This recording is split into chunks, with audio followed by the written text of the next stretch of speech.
reproduksi wanita. Untuk memahami proses produksi telur, mari kita lihat beberapa organ reproduksi wanita atau alat kelamin wanita. Ini adalah uterus atau rahim, tuba falopi,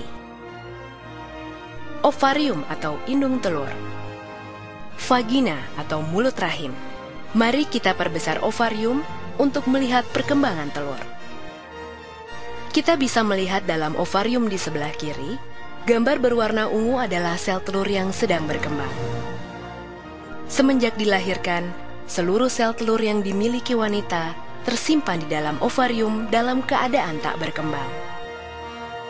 Sebulan sekali, perintah hormonal dari otak memerintahkan ovarium untuk memproduksi folikel, di mana folikel yang dominan akan melepaskan sel telur dewasa untuk pembuahan. Lihat folikel yang berkembang dalam ovarium ini. Folikel adalah kumpulan sel yang mengelilingi telur dan menyuburkannya. Pada masa ini, selaput rongga rahim menebal untuk persiapan pertumbuhan sel telur yang telah dibuahi, untuk menjadi janin atau jabang bayi. Selain itu, ovarium menghasilkan hormon estrogen dan hormon progesteron. Bila kadar estrogen mencapai puncaknya, maka hormon ini akan memberi umpan balik ke kelenjar di otak untuk melepaskan atau menyetop LH. Untuk menyiapkan telur untuk pembuahan, FSH mulai membagi materi genetiknya. Ini tanda dimulainya siklus reproduksi. Folikel kemudian melepaskan hormon estrogen yang membuat lapisan uterus dapat menerima telur yang telah dibuahi. Dalam perjalanannya menuju uterus, ada dua hal yang dapat terjadi pada telur: dibuahi oleh sperma atau tidak. Jika terbuahi, biasanya terjadi di tuba falopi. Dari situ telur menuju uterus dan tertanam dalam dinding lapisan uterus untuk menyuburkan dirinya. Jika telur tidak dibuahi dalam waktu 24 jam setelah keluar dari ovarium, ia berhenti berkembang dan hancur sebelum mencapai uterus. Sebagai gantinya, uterus mengeluarkan lapisannya dalam bentuk menstruasi selama 4-5 hari. Siklus reproduksi. Siklus reproduksi berkisar antara 21 hingga 40 hari. Hanya sekitar 10 hingga 15% wanita yang memiliki siklus 28 hari. Menghitung siklus reproduksi dapat dilakukan dengan membuat catatan pada kalender. Dengan demikian, masa subur dapat diketahui. Hal ini sangat berguna untuk menentukan kapan masa subur dan ovulasi terjadi. Setiap bulan pada hari kelima siklus reproduksi, selaput rongga rahim mulai tumbuh dan menebal, sebagai persiapan terhadap kemungkinan terjadinya kehamilan. Pada sekitar hari ke-14, terjadi proses pelepasan telur dari ovarium atau ovulasi. Sel telur ini masuk ke dalam salah satu saluran falopi. Dan jika saat ini ada sperma yang masuk, maka terjadilah pembuahan.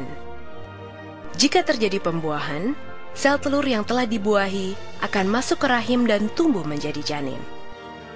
Pada sekitar hari ke-28, jika tidak terjadi pembuahan, lapisan rongga rahim meluruh dan terjadi siklus menstruasi berikutnya.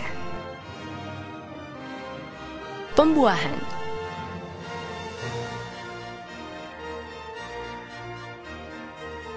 Jutaan sperma dilepaskan dalam satu kali ejakulasi saat puncak senggama. Setelah dipancarkan ke dalam mulut rahim, sel sperma bergerak ke dalam rongga rahim dan saluran telur untuk mencapai sel telur yang matang dan siap dibuahi. Dari jutaan sperma yang dipancarkan, hanya beberapa yang dapat bertahan hidup mencapai indung telur, dan hanya satu yang akan bertahan hidup mencapai indung telur. Sperma kemudian mempenetrasi dinding sel telur. Kemudian mengkombinasikan materi genetiknya dengan sel telur dalam proses yang disebut pembuahan.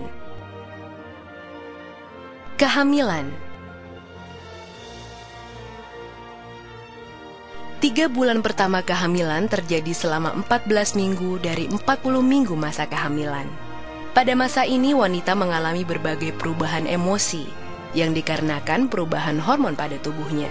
Dan pada saat ini pula sering terasa mual-mual pada pagi ataupun malam hari.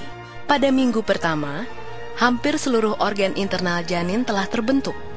Janin mulai mengepal, bahkan sudah dapat sedikit bergerak. 3 bulan kedua, minggu ke-15 sampai minggu ke-27 kehamilan, wanita mulai mengalami gejala sesak nafas. Pertumbuhan janin di perut mulai terlihat. Muncul kerut dikarenakan membesarnya kandungan. Pertumbuhan janin terjadi paling cepat di minggu ini. Tangan dan kaki janin berkembang semakin kuat. Gerakan janin semakin dapat dirasakan ibu yang mengandung. Walau organ janin telah hampir terbentuk, paru-parunya masih harus berkembang. Janin bertambah besar dan berat. Pada 3 minggu terakhir, minggu ke-28 sampai 40, bayi dan paru-parunya terus berkembang. Sulit bagi wanita menemukan posisi yang nyaman, baik saat tidur ataupun terbangun pada usia kehamilan ini. Pada akhir minggu ke-40, bayi terdorong ke bawah. Hal ini merupakan tanda persalinan akan dimulai.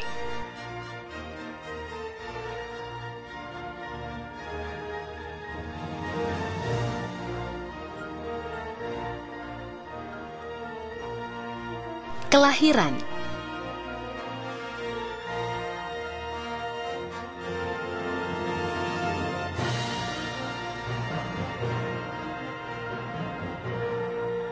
Ketika pembukaan mencapai 10 cm, terjadi dorongan, tanda persalinan akan dimulai.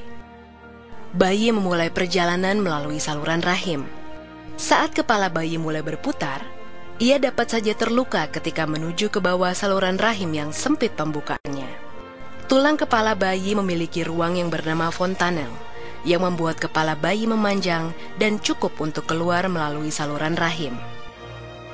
Kepala dan pundak bayi disangga, sementara bagian tubuh lainnya keluar dengan mudah. Ketika keluar, kepala bayi secara otomatis kembali ke ukuran normalnya. Keluarga bahagia yang telah melaksanakan program keluarga berencana ini nampak riang gembira. Penantian panjang selesai sudah. Berharap bayi mereka kelak kan menjadi anak yang berkualitas.